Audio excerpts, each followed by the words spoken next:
They would say afterward that no one at the long table quite believed he had spoken until the words were already calling in the air, and that the Duchess of Ravensworth had not so much as set down the knife in her hand, and that when she rose from her place it was with the unhurried grace of a woman leaving a room she had merely finished with, and not the room in which her husband had just told her before 30 guests to take her plate and eat with the dogs. If you have ever been made small in front of people who were meant to be your own, if you have ever felt a whole table decide in one breath that your humiliation was a thing to be witnessed and not prevented, then you know the particular heat that climbs the back of the neck in such a moment, and you know how much it costs to keep it out of your face, and you will understand exactly what Isolde felt, and exactly why she let none of it show. The Duke had said it lightly. That was the part the county could never forgive him for afterward. Not the cruelty itself, but the lightness of it. The way he had said it with the dogs tonight, the way another man might tell a servant to shut a window. As though the diminishment of his own wife were a matter too small to trouble his voice. And Isolde, who had come to that table the daughter of a ruined baronet, and had spent 3 years learning to be worth more to Ravensworth than the dowry that had bought her, looked at him for the length of one breath, and inclined her head the exact degree that courtesy required, and picked up her plate, and walked the length of the hall, and sat down on the cold stone by the hearth, where the 2 great wolfhounds lay, and ate her supper there, in her silk and her grandmother's pearls, with a composure so total that within minutes it was not she who was diminished, but every soul at the table who had watched it happen, and said nothing. There is a particular quality to a room that has agreed, without a word passing among its occupants, to witness a cruelty and do nothing to stop it, and Isolde felt it settle over the hall like frost forming on glass, each guest freezing into a small posture of complicity. Some studied their plates. Some found sudden interest in the carving of the mantel or the smoke going up the chimney. Old Sir Martin, who had known her father before the ruin and had eaten a dozen times at food from stores she had managed through a lean winter, discovered an urgent need to examine the stem of his glass. The parson began to rise, and his wife laid 2 fingers on his sleeve, and he sank back. And Isolde saw the whole small tragedy of a decent man being talked out of his decency by Prudence, and she did not blame him, because she had learned that most people are only as brave as their circumstances make it cheap to be. She heard, in the great silence, the settling of the fire and the click of the wolfhound's claws on the stone as they shifted to make her room, and those small sounds were louder to her than the whole forced murmur of the high table,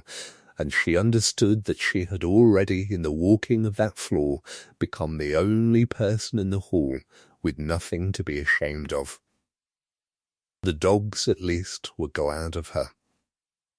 That was the detail the servants repeated most in the retelling, in the kitchen, and later in the village, that the Duchess had sat on the hearthstone, and the 2 wolfhounds had shifted to make room for her, and laid their great heads against her knee, and that she had eaten a little, and given them the rest, and stroked their ears, while at the high table the wine went round, and the guests laughed too loudly at nothing to cover the silence underneath. The Duke had meant it as a lesson. He had meant to show the table,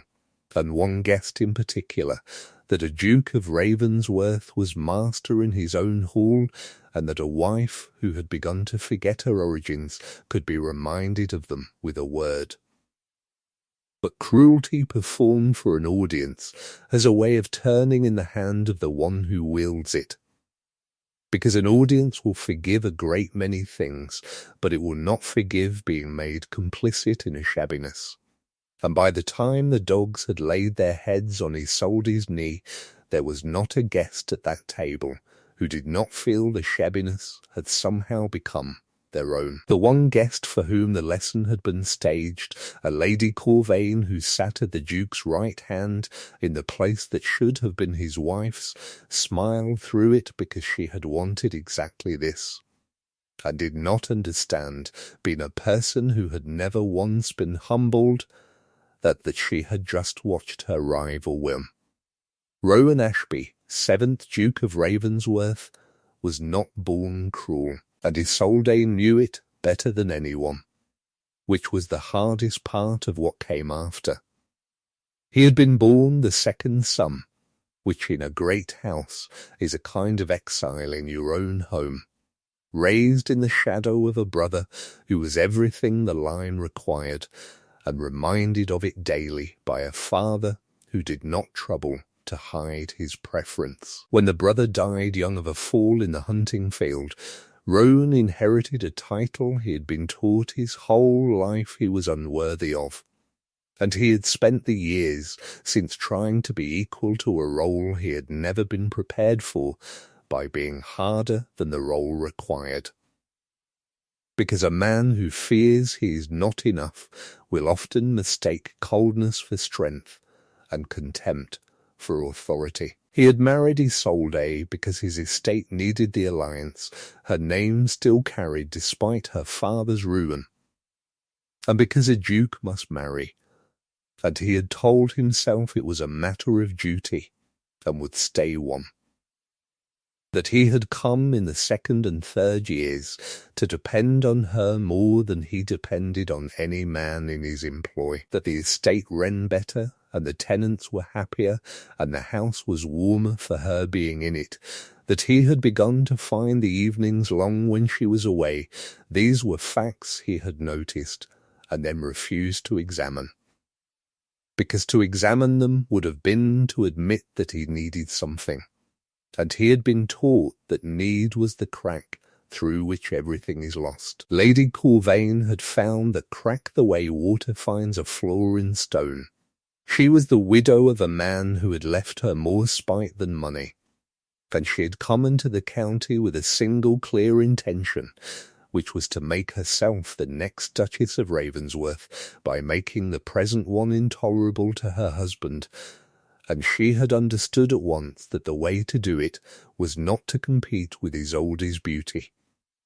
which was quiet and would have won, but to make the Duke ashamed of Isolde's competence, which was total. She had begun a campaign of small suggestions, delivered in the intimate voice of a woman offering a hard truth for a man's own good. That the county thought it strange, she would murmur, that a duke let his wife walk the fields with the tenants like a bailiff's daughter,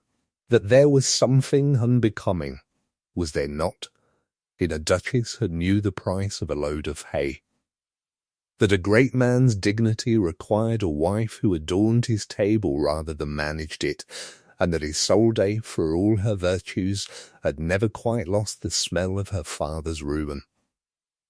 She said these things for a season, patient as a dripping tap, and she watched the Duke's face grow harder each time. And she chose the night of the great harvest dinner for the blow because she wanted the whole county to see it, and the Duke, who had let her words hollow him out until he half believed them, gave her exactly what she asked for.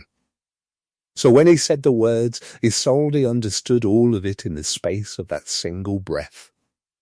She understood that the man she had begun, against her own better judgment, to love had been worked upon by a woman who wanted her gone. She understood that a scene was what he had been half hoping for, because a weeping wife, a raised voice, a plate thrown down, any of it would have let the table decide she was hysterical and unworthy, and let him feel the cruelty had been earned. And she understood, in the same breath, that the only thing left in that hall which truly belonged to her was the manner of her own obedience,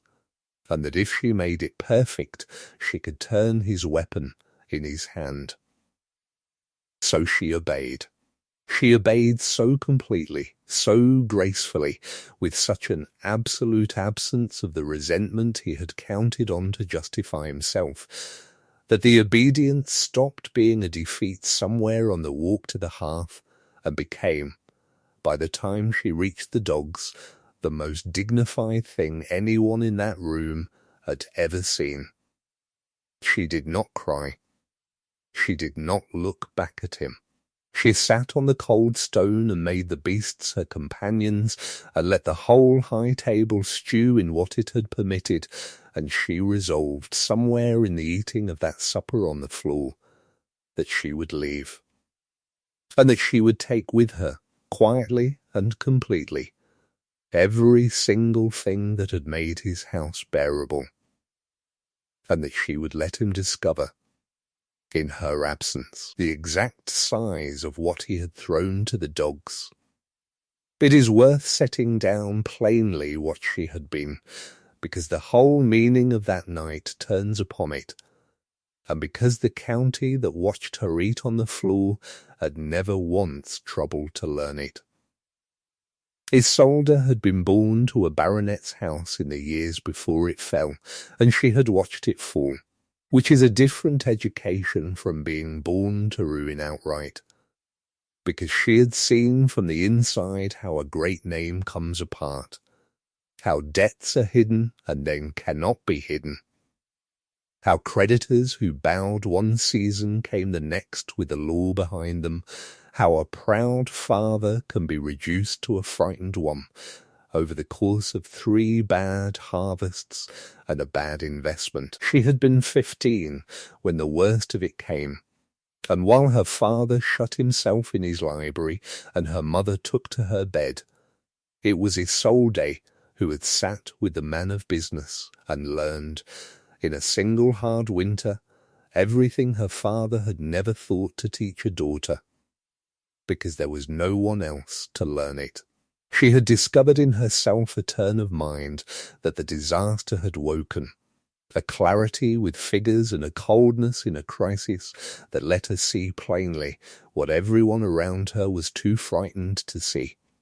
And she had saved from the wreck what could be saved, not the fortune which was gone, but the family's good name, by making turns no one had believed a girl could make. And she had learned the lesson that would govern the rest of her life, which was that the person who understands a house holds the truth of it whether or not they hold its title, and that this understanding is the one form of security that cannot be taken by a creditor or a husband or a turn of fate, because it lives inside the head that carries it. So when the marriage to Ravensworth was arranged over her head between the Duke's man and what remained of her father, she had come to it not as a frightened bride, but as a woman with a craft. And she had done what she always did with a thing she had not chosen, which was to master it. Within a season she understood Ravensworth better than its steward. Within a year better than any Duke of the line had understood it in living memory, and she had made herself, quietly and by patient labour, the beating heart of a house that did not know its heart had ever been anywhere but in the family blood. And there had been, though she would have admitted it to no one, the beginning of something she had not planned. In the second year the Duke had started to seek her out with questions that were not truly questions, only reasons to be in the room where she worked. He had begun to say "we" of the estate where he had always said "I." She had found on the corner of her desk one morning, with no word attached, a book she had once mentioned wanting, its pages already cut, and she had understood he had gone to trouble to find it, and she had let herself for one unguarded moment thumb the cut pages and imagine it meant what it seemed to mean. That was the cruelty inside the cruelty of the harvest dinner, the thing that made it cut to the bone she had begun, against all her own hard-won sense to hope. And the order to eat with the dogs had proved before the whole county that the hope had never been safe. That whatever he felt, he would not defend it when it cost him the good opinion of a woman with a grievance and a plan. And it is a particular ruin to have a hope you had barely confessed to yourself put to death in public before you had even finished confessing it. She was gone within 2 days, and she went the way she did everything, in perfect order. She did not flee in the night. That would have been a scene of its own, and she had done with scenes. She waited until the guests had gone and the house had returned to itself, and then she told the Duke plainly, in his own study, in a voice pitched for him alone, that she was returning to what remained of her family and would not be coming back. And she did not raise her voice or lay a single accusation. She merely stated it as a fact settled beyond appeal. And she left on his desk a full accounting of the estate made up to that day, every book balanced, every pending matter noted, so that the house she left behind was not a ruin, but a machine in perfect running order, missing only the hand that ran it. That was her last word to him, that desk of balanced books, and it was crueler and kinder than any speech, because it was proof, laid out in her own clear hand, of precisely what he had told to eat with the dogs. She took a hired chaise to the small manor her mother's people still held 2 counties off, a modest place with a leaking roof and a great deal of dignity, and she settled there. And she did not weep for the Duke, though she wept once, privately, for the life she had begun to hope for, and had watched him throw away for the smile of a woman who did not even want him, only wanted to have won. The house discovered what it had lost the way a body discovers a severed nerve, not all at once, but in a spreading numbness that reached everywhere. In the first week, the estate simply stopped working in a dozen quiet places where she had been the only thing holding it together. The steward, who had leaned on her judgment for 3 years, brought his questions to the Duke and found the Duke could not answer them. The tenants, who had brought their troubles to the Duchess, found no one who would listen and no one who understood, and the goodwill she had built over 3 years began, quietly, to drain away. The accounts, which had run in profit under her hand, slid within a season back toward the confusion they had known before her, because the Duke did not understand them, and was too proud at first to admit it.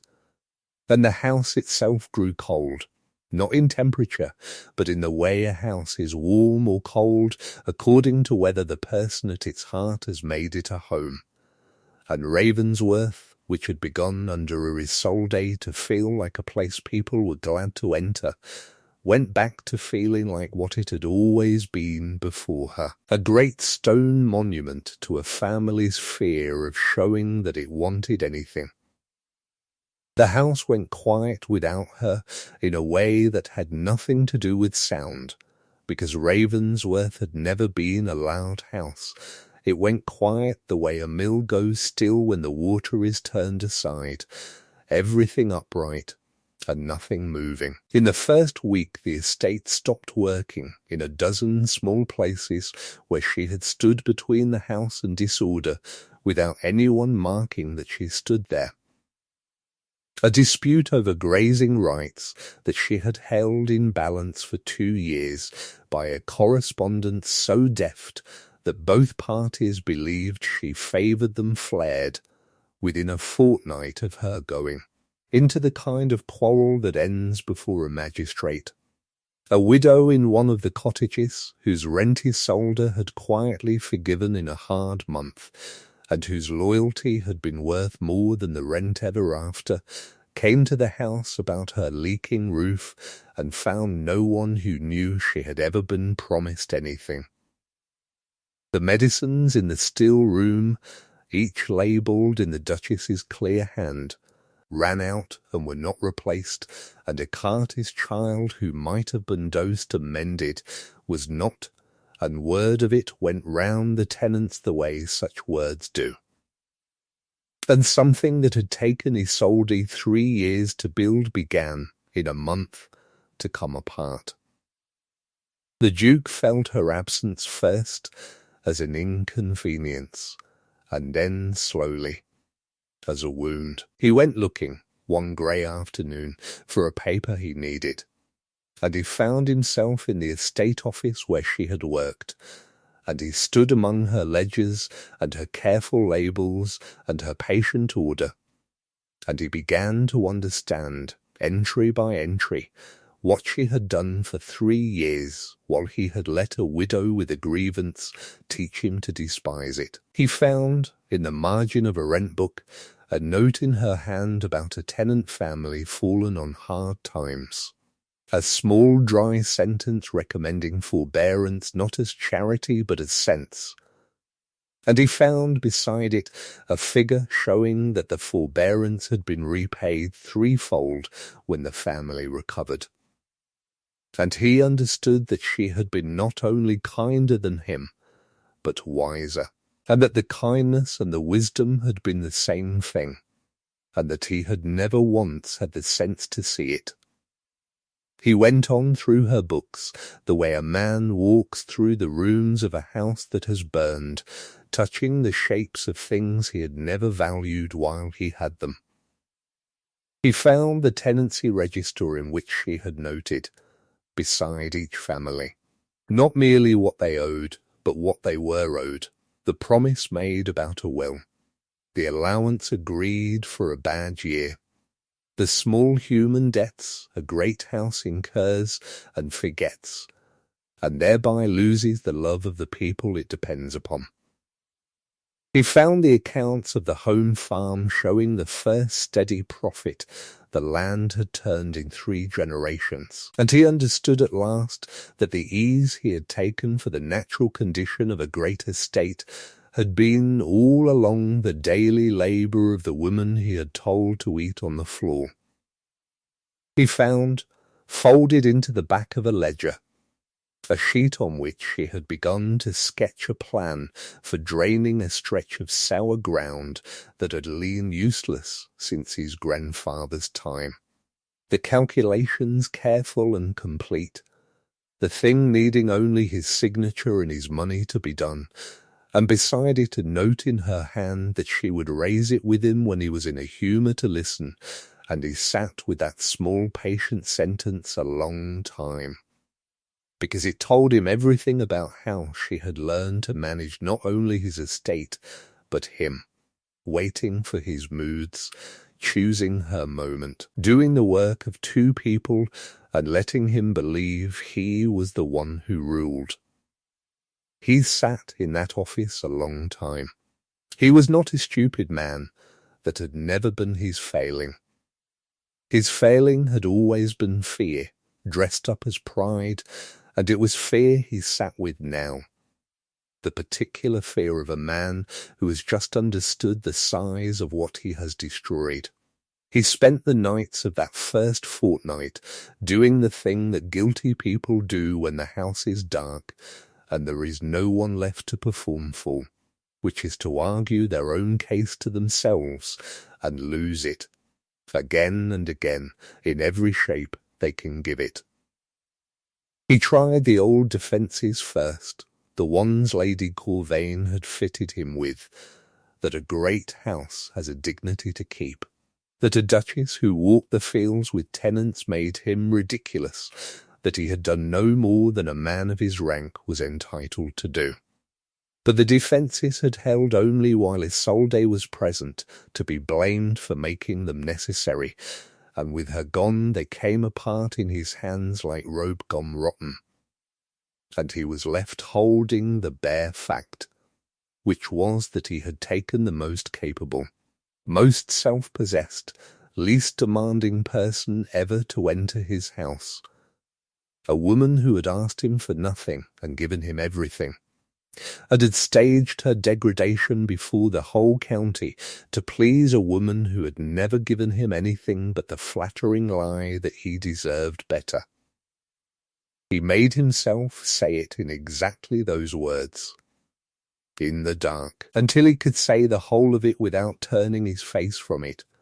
because he had begun to understand that the only apology worth making starts with an accusation you level at yourself and refuse to soften. And he suspected, rightly, that Isolde would know at a glance if he tried to hand her a confession with the sharp edges filed away, and would rightly despise it.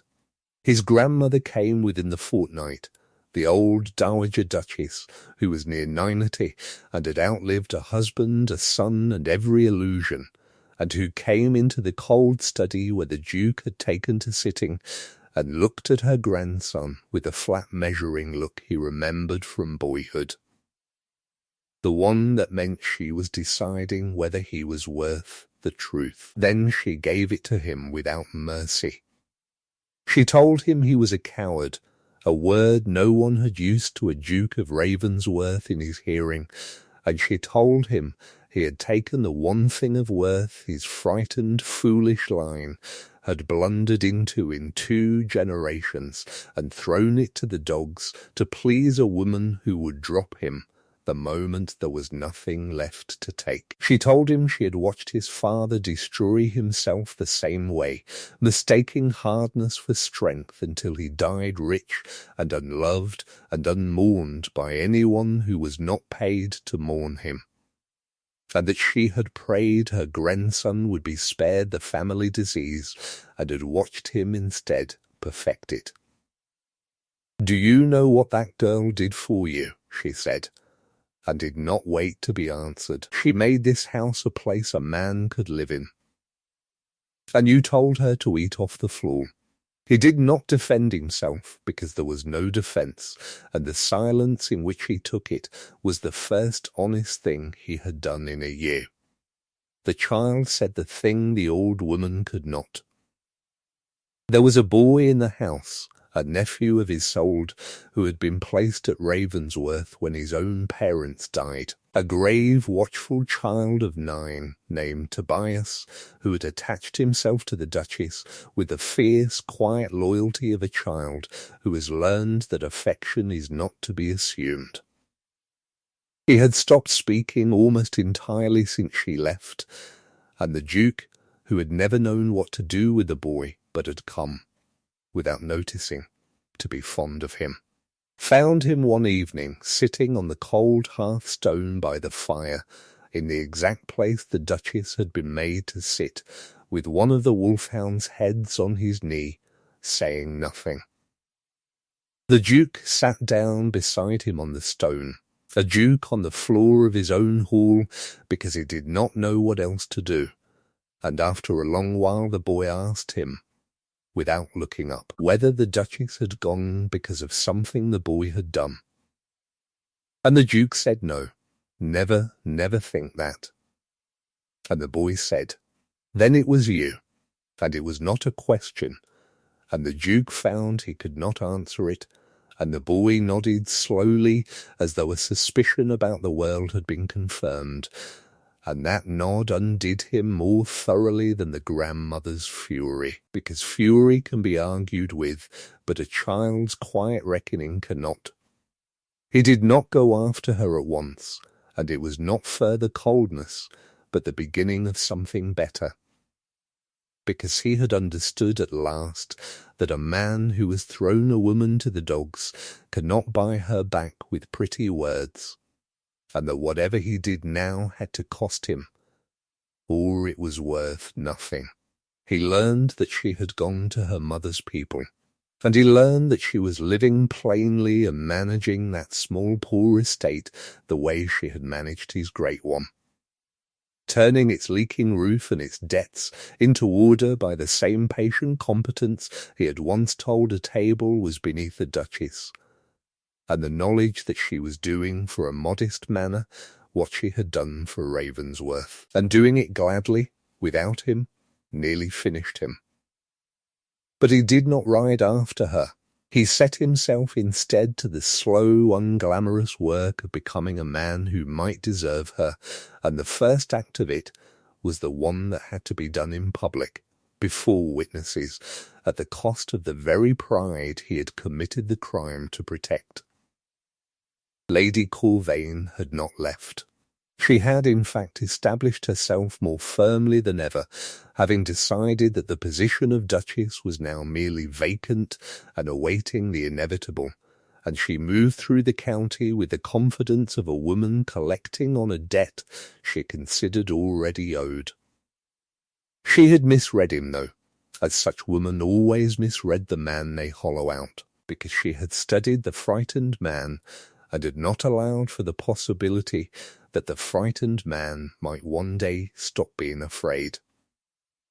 The reckoning came at the winter assembly, the great gathering of the county where the whole neighbourhood pressed into the long rooms, and every reputation was weighed and traded.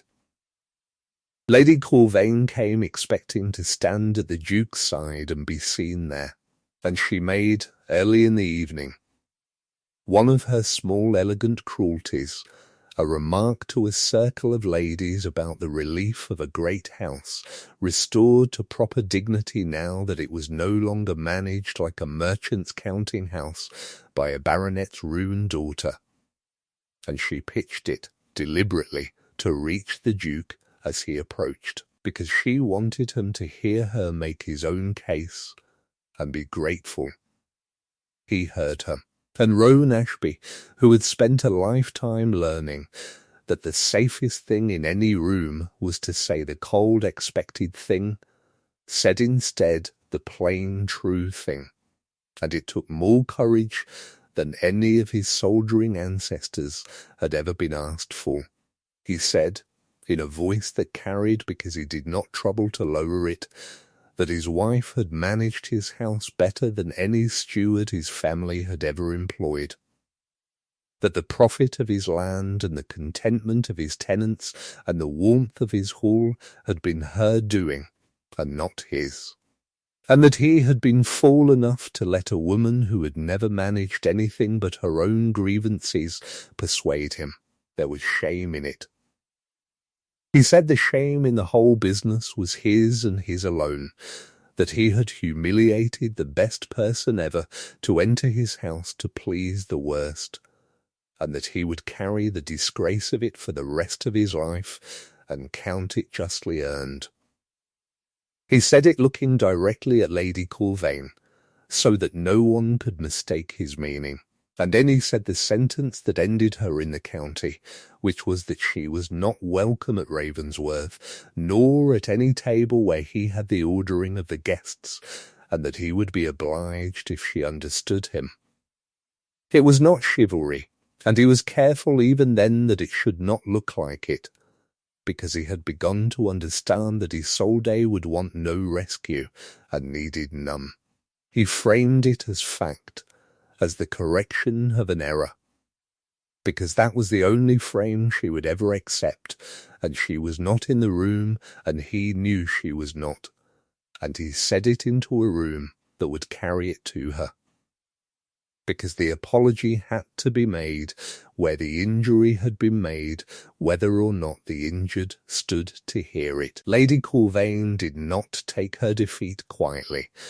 because a woman who has built her whole life out of being chosen does not know how to go on once the choosing stops,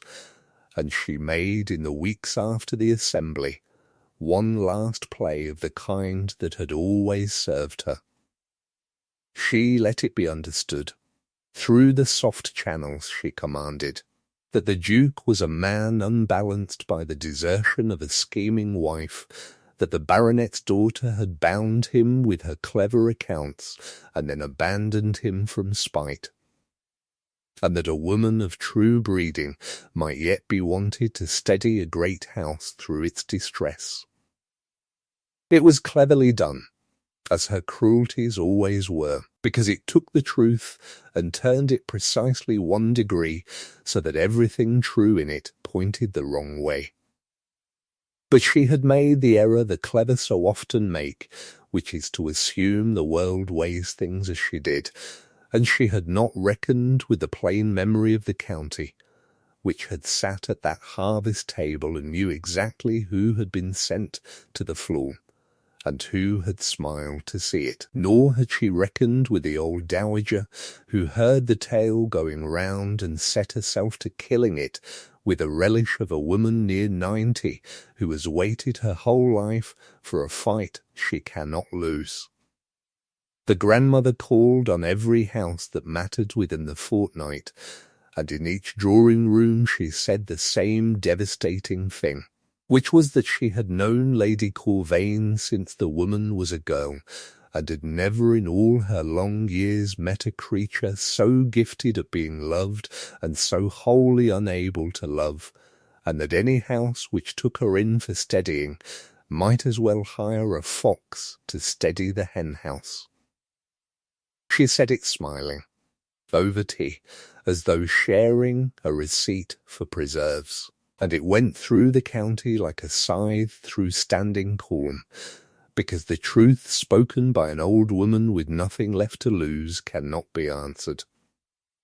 House by house Lady Corvain felt the ground go, and being too proud to remain where she was pitied, she began to make her arrangements to be gone.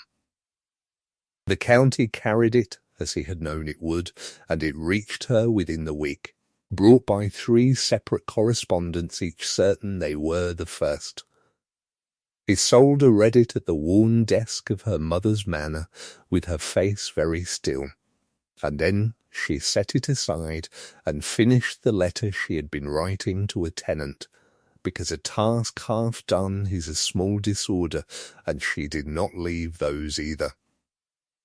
That night she read it again by her single candle. She was no fool. She knew a shamed man will do a great deal to feel less ashamed, and that a grand public gesture is often only pride in a better coat. She did not order the chaise. But she noticed, because she noticed everything, that the gesture had cost him, and had asked her for nothing. That he had not written to summon her, had not assumed her return, had simply stood up in a room and told the truth, and let it find her or not as it would, and that this was a different thing from the cruelties she had armoured herself against. That was not pride in a better coat. That was a man beginning, late and clumsily, to understand the difference between wanting a thing back and deserving it. The letter itself came a week later, and it was so unlike what she had braced for that she had to sit down in the manor's cold hall to read it. He did not plead. He did not catalogue his sufferings, though she would learn they had been real. He wrote her a plain accounting of what he had done, in order naming each thing without softening it, the way she herself would have written up a bad year. That he had let a woman he did not love teach him to be ashamed of a woman he did. That he had staged her degradation before the county to prove a point that was not even true. That he had told her to eat with the dogs, and watched her do it with more dignity than he had shown in his whole life, and had understood before she reached the hearth that he had destroyed something he could not replace, and had sat frozen at his own table, too proud to stop it. He wrote that he did not ask her to return, that he had no right to ask, and knew it. He wrote that he had instructed his man of business to settle upon her, absolutely and beyond his own reach, and independence sufficient that she need never again manage a leaking roof for want of means, so that whatever she chose to do she would do as a woman of her own resources, and not a woman of none. And at the end, only at the end, he wrote that Tobias asked after her every day, and that he did not say it to move her, but because the boy had made him promise to say it, and he had done with breaking promises to that child. She read that letter 3 times before she moved from the cold hall, and what struck her was not what it promised, but what it did not. It did not ask. It did not bargain. It did not, in the manner of every apology she had ever received from a proud man,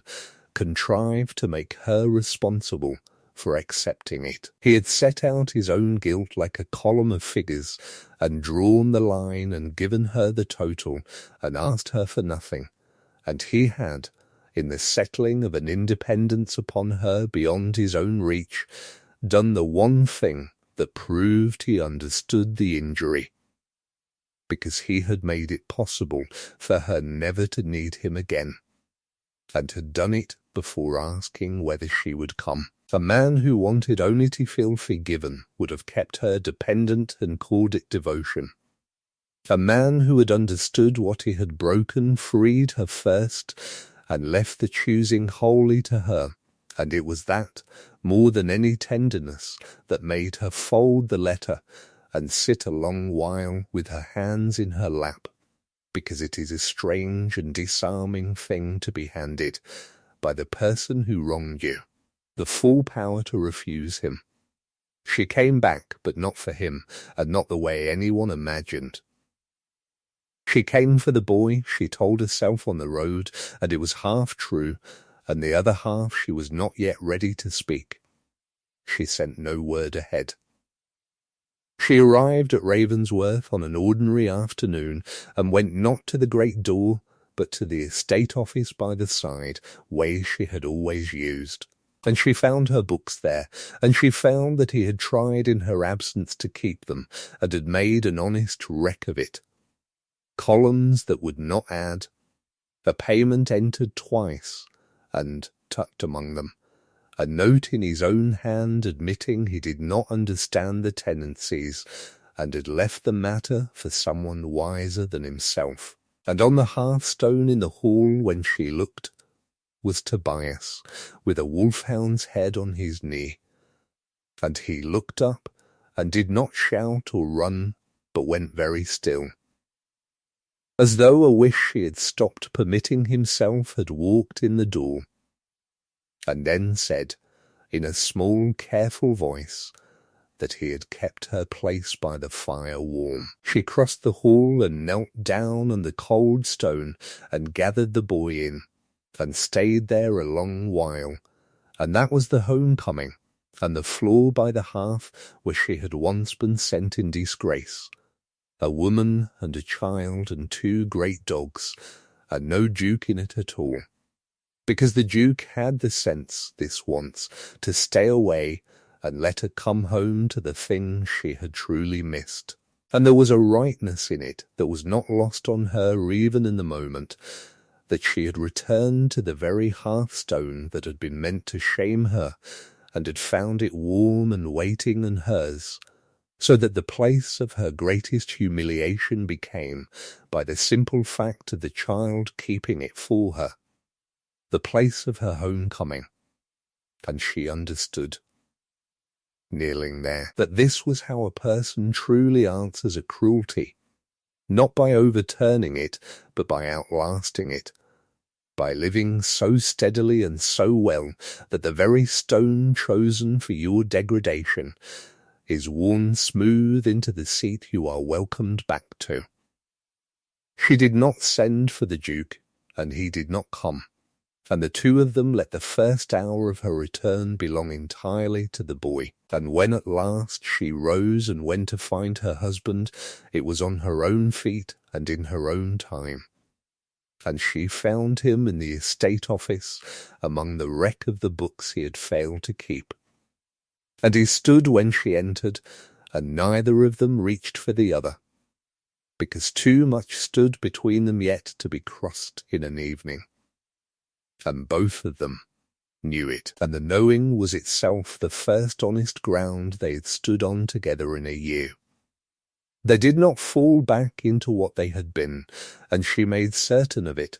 because she would not have respected a man who let them, and he had learned enough at last to know it. She set her conditions plainly, item by item, sitting across the wrecked books from him like the evidence they were. She said she would not be a duchess who was ornament in the hall and steward in the office and a stranger in every room that mattered. She said that if she stayed, he would defend her place ordinarily, as a matter of course, not in grand speeches but in the small daily precedences that cost nothing and were noticed by no one. Because it was the small erasures that had done the harm, and it would be the small defences that healed it.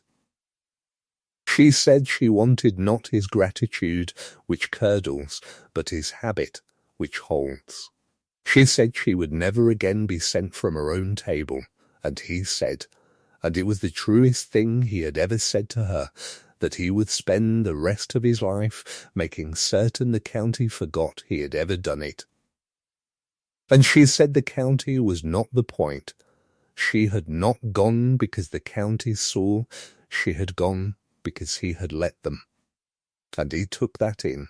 and did not argue it, and the not arguing was worth more than a year of vows. She told him she would watch, that words were cheap and she trusted only the one currency that could not be counterfeited, which was consistency over time, and that he should not expect to be forgiven on any schedule but the one her own measure set. And she told him one thing more, the hardest for him to hear and the most necessary, which was that she did not want him ever again to defend her out of guilt. Because guilt is a debt, and a debt is paid off and then the defending stops. She wanted him to defend her, because he had become a man to whom her diminishment was simply intolerable, the way a man does not weigh whither to pull his own hand from a fire. Until you can do it without thinking of that night, she said, you were only paying me back, and I did not come home to be a debt you were working off. He understood her, or began to, and he did not promise, because he had learned that his promises were the cheapest thing he owned. He simply set himself to become the man she had described, and let the becoming be the only promise she would credit. The first weeks of her return were not tender, and she made certain of that, because she had told him she would measure him in consistency, and meant to hold him to a standard he could not charm his way past. She kept her own rooms, and he did not presume otherwise. She took up the estate again, but she took it up as a woman doing valued work, and not as a wife absorbing a household's disorder out of love, and she insisted on that distinction until he had learned it in his bones. When a matter of the estate fell to be decided, she decided it, and he learned to bring things to her rather than around her. And there were evenings she watched him swallow the old lordly instinct to overrule and choose instead to defer, and she said nothing. But she marked it in the private reckoning she kept of him, the way she marked everything. She was not cold to him, for coldness was his family's disease, and she would not take the infection. But she was exact. And exactness from a person who has been wronged is a slow and demanding language, and he set himself to learn it. He learned that when she questioned his intentions, she was not doubting his heart, but testing whether he had thought a thing through, and that the road to her regard was not to protest his devotion, but to have done the work. He learned that she noticed when he crossed a room to stand at her side, and noticed equally the rare times he forgot, and that the forgetting cost him more than the crossing earned, because a defence that holds only when remembered is not yet a habit, and a habit was the one thing she would finally trust. He earned it slowly, through a winter, and a spring, and a summer. in 10,000 small unremarkable acts that made no ballad, because ballads are made of grand gestures and marriages are made of small ones. And the phrase that had been the whole of his cruelty turned itself slowly inside out over those months, because the household began to notice, and then the county, that the balance of the great house had shifted on its hinge. Where the Duke had once ruled by decree and been obeyed by frightened men, now nothing of weight was done at Ravensworth without the Duchess. And it was the Duke who brought matters to her and waited on her judgment and deferred to her when their views diverged. Not from weakness, the county decided, but from a sense at last of what she was worth. A year on from that cold night by the hearth, the servants said, with a quiet satisfaction of people who had watched a wrong put right, that the Duke of Ravensworth now ate whatever the Duchess allowed him, meaning it as a jest and meaning it also entirely in earnest, because the man who had told his wife to eat with the dogs now took no decision, set no policy, ordered no course of his own life or his estate without her hand upon it, and did it gladly, having learned by the hardest road there is that the power he had thought he was defending had never been power at all, only fear wearing a crown. Lady Corvain left the county before the spring was out, retreating to Bath, where the waters and the gossip were kinder to a woman whose expectations had been so publicly cancelled, and the neighbourhood that had watched her lose was not sorry, and Isolde, when she thought of her at all, thought of her without triumph. Because a woman secure in her own place has no need to gloat over one who never was. It was the boy in the end who closed the last of the distance, as the grandmother had closed the county and the work had closed the days. Tobias took a fever in the late spring, a hard one that reminded the whole house how thin the wall is between an ordinary week and the worst of a life, and it was Isolde who sat with him, of course. But it was the Duke who would not leave the room, who sat 3 nights on the far side of the boy's bed, and never once suggested a Duke had grander calls upon his time. And on the 3rd night, when the fever broke, and the boy slept at last with the ordinary breath of a child who will live, Isolde looked up across the small body and found her husband watching her, and neither said anything,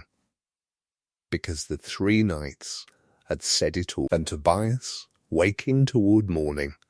put out one hot hand to each of them and would not let go, and made them, without a word, into the family he had already decided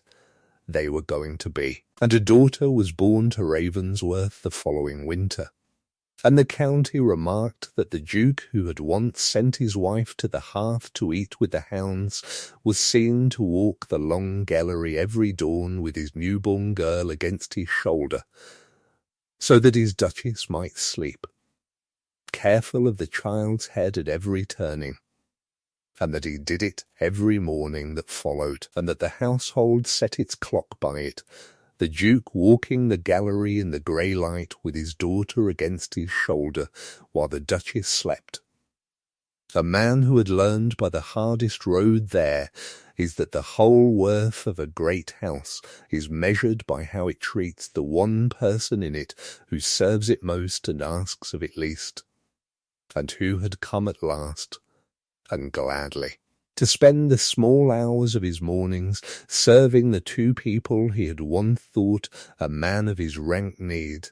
never serve at all. Years afterward, when the girl was grown and the story had softened into family legend, they kept a custom at Ravensworth that no guest ever quite understood, which was that at every dinner, before anyone else was served, the Duke rose and set the first and best of the meal before the Duchess with his own hand, and only then sat and let the table be served, and the family never explained it and the Duchess never remarked on it. Only the oldest servants, the ones who had stood in the hall that cold harvest night, knew that it was the same cruelty turned exactly inside out, the sending to the floor made into a serving of honour. The order that had once been given, now given by the Duke to himself every night for the rest of his life, and gladly. And there was a further custom, smaller and known to fewer, that meant more to the two of them than the serving the guests saw. On the anniversary of that cold harvest night, every year, the Duke gave the whole of the indoor staff the evening to themselves, and he laid a place for the Duchess not at the head of the table, but on the hearthstone by the fire, in the exact spot where she had once been sent in disgrace. And he brought her supper to her there with his own hands, and sat down on the cold stone beside her. And the two great wolfhounds' descendants laid their heads on his knee and hers, and they ate together on the floor where the whole thing had begun. And they did not speak of it, because by then there was nothing in it left to forgive, only a thing to remember, so that the remembering could never soften into the forgetting that had caused all the harm. When at last the daughter was old enough to be told the story, Isolde told it to her plainly, without softening, because she did not believe children were served by a gentler truth than the world would hand them soon enough. And the girl asked her mother whether she had been afraid, that night, carrying her plate the length of the hall to the dogs. And Isolde considered the question with the seriousness she gave to everything, because she did not believe in handing a child a comfortable answer in place of a true one. She told her daughter that a person's worth is never in another person's keeping, that it cannot be granted by a chair at the head of a table, nor taken away by an order to the floor, that it lives in the doing of the thing you do well, and the carrying of yourself through the rooms that would rather you were smaller, and that the world, being slow and frightened, will very often only learn to value a person after it has watched them walk away. But she told her, too, that the walking away must be done for oneself, and never as a lesson aimed at those left behind, because a departure staged to punish is only another kind of scene, and the whole quiet power of a dignified leaving is that it asks for nothing, and waits for nothing, and is complete in itself the moment the door is closed. And Isolde considered it honestly, and said she had not been afraid, because fear is for the moment when you do not know what you will do. And she had known from the first word out of her husband's mouth exactly what she would do, which was to carry herself to that hearth with her dignity in her own two hands, and to build a life she did not need him for, and to let him find his way back to her or not, as he chose and as he earned. Eat with the dogs, he had said once lightly, as though it were nothing, and she had eaten with the dogs, and gone within 2 days, and come back only on her own terms, and taught a whole proud house the thing his frightened fathers had died not knowing, which is that a person's worth is never in another's keeping, that it cannot be granted by a seat at the head of a table, nor taken by an order to the floor, and that a year and a life later it was not the Duchess who ate where she was told, but the Duke who ate only, and thankfully what she allowed him.